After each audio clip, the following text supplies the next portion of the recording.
Lonely woman adopted a black boy. 20 years later, she discovered his shocking secret. Margaret Hayes had always been a quiet woman.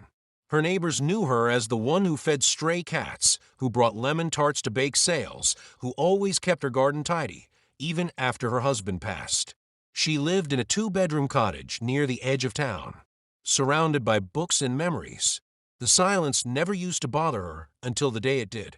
It started one October morning. She'd spent most of her breakfast staring at the seat across from her, as if waiting for someone to arrive, but no one ever did. So she got up, put her plate in the sink, and walked out the door with no plan. Only her coat, keys, and a weight inside.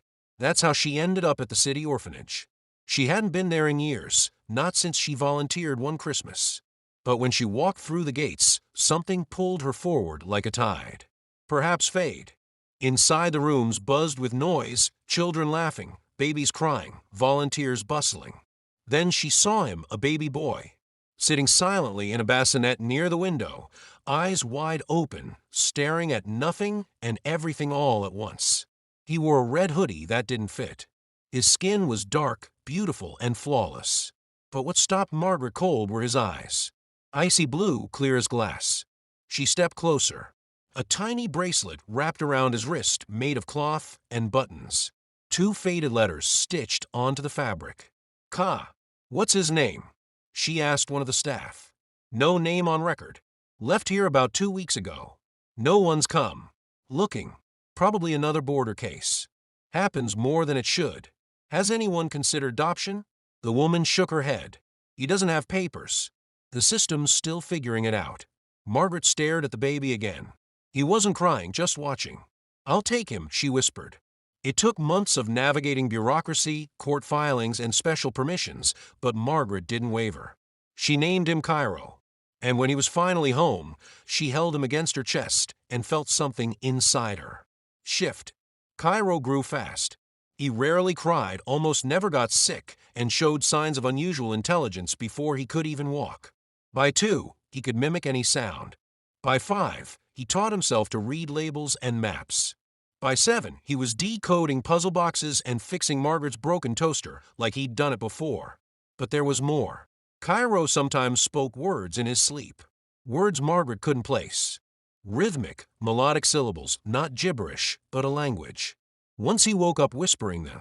Same phrase over and over, Kafaroama. Kafaroama.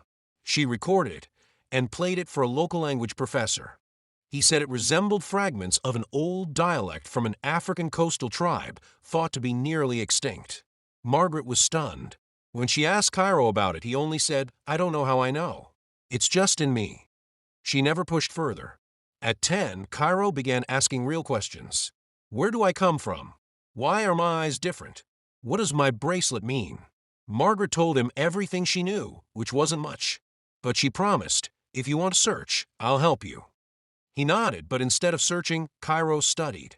He devoured books on identity, cryptography, African political history, and computer science. By 17, he was building secure databases for nonprofit organizations. And he never let go of that bracelet.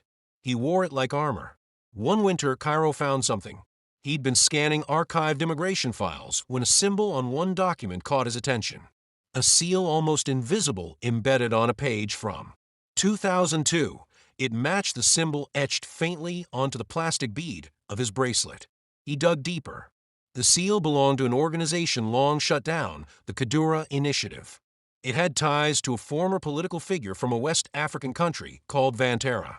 Exiled after a failed coup, the leader's name Kamari Ayatu. Cairo's breath caught. He started running facial recognition software on old government photos. He uploaded a childhood image of himself beside one of Kamari Ayatu. The results 92% genetic match. Kamari had disappeared without a trace 2 decades ago. Rumored dead. But before his fall, he had one infant son who was reportedly hidden during the chaos of the regime collapse. The infant was never found until now. Cairo sat back from a screen, the bracelet heavy on his wrist. Who had left him at that orphanage, and why? Margaret noticed his distance over dinner that night. He was quiet, staring at his food. Are you all right, love? Cairo met her eyes. I found something. Something big. Her fork paused halfway. To her mouth. How big? Carol lifted the bracelet. This isn't just a memory. It's a key. Margaret leaned back in her chair, heart pounding. She didn't know what Cairo had uncovered yet, but she could feel it. Her boy, her curious boy, was standing on the edge of something extraordinary. Carol didn't sleep that night. His mind raced. The bracelet, the seal, the match to Kamari Ayati. Everything pointed to one undeniable truth. His entire life was built atop a secret. He wasn't just an orphan. He was a son of a man who once held power in a country torn by corruption and rebellion. And now, 20 years later, that history had come knocking. He thought about Margaret, how she looked at him with love, not legacy. She had never cared where he came from. But now he couldn't ignore it. He had to know everything. The next morning, he booked a private consultation with an international records investigator. With Margaret's blessing, they flew to a secure archive in Geneva where the Cadora Initiative's remnants had been, sealed after its collapse. The bracelet turned out to be more than a memento. Inside the central bead, hidden beneath the soft plastic, was a microchip encrypted. Cairo stared at the scanner screen. "Can you crack it?" he asked. The tech expert smirked. "Most of the world couldn't, but you. You wrote half the tools we're using." It took 2 hours. When the encryption broke, a file opened. Inside, dozens of scanned birth certificates, personal logs, handwritten escape routes, coded letters, and one video. It was old, grainy. Timestamp 2003. A man appeared on screen. Dark suit, sharp eyes, fierce voice. Kamari Ayatu. He held a baby. If this message is ever found, it means the initiative failed. They will say I was corrupt, a tyrant, but I was trying to save my country from vultures. This child, my son, will never know me, but he is my legacy. Cairo sat frozen. The next few days passed in a blur. The file contained proof of offshore humanitarian funds money Kamari had hidden away from both governments and warlords to one day. Rebuild his nation of peace returned. The account access tied to biometric DNA, his son's Cairo. Margaret was the first person he called. "I don't know what to do with this," he confessed. "It's too much." "You were never too much for me," she said gently. "And if your father trusted that you were the key, maybe it's because he believed you'd do better than he did." Cairo stared at the glowing bracelet in his hand. He had been chosen, not abandoned. Cairo didn't chase power. Instead, he quietly launched a global nonprofit under a new name.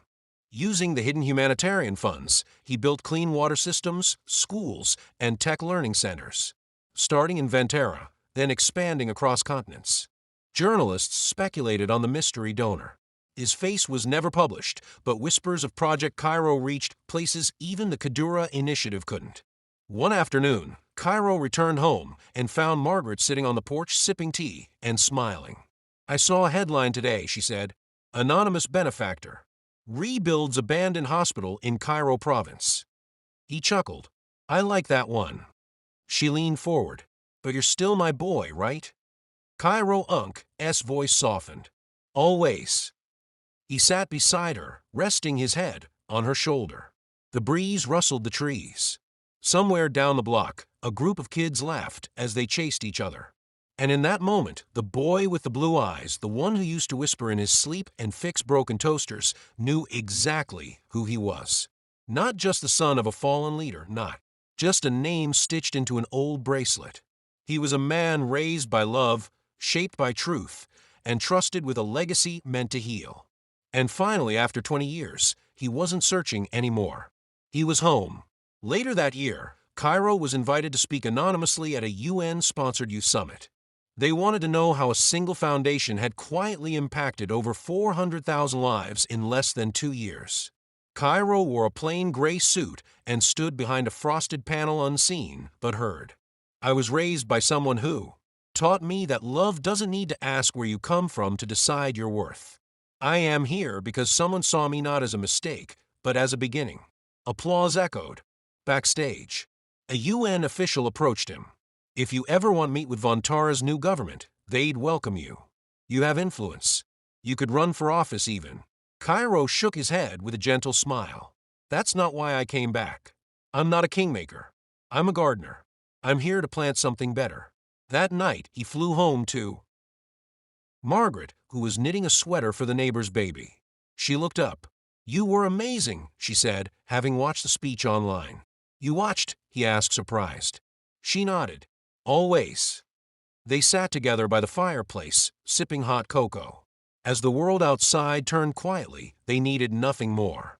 But in Cairo Unk's heart, the fire that had once burned for answers now glowed for others searching. And he vowed he would help them find the same thing he did. Not just roots, but peace. Somewhere across the sea, a tree planted in his name now blossoms every spring. He smiled. "Thanks." If you enjoyed the story, don't forget to give a thumbs up and hit that subscribe button for more emotional, dramatic, and unexpected tales.